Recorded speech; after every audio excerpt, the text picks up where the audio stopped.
Our grilled peach salad is one recipe you'll be making all summer long. Start by adding olive oil, orange juice, salt, and Dijon mustard to a bowl. Mix well to combine. Place sliced peaches on your grill for a couple of minutes on each side until you have gentle grill marks.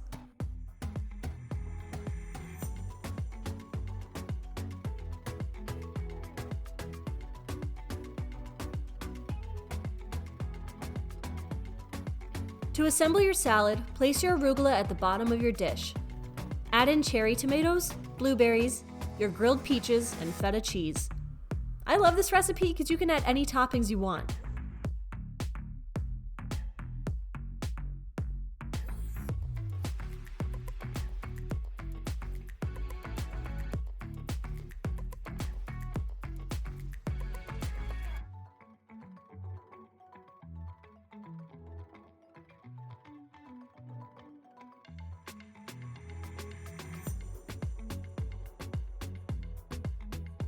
Drizzle over your homemade orange vinaigrette.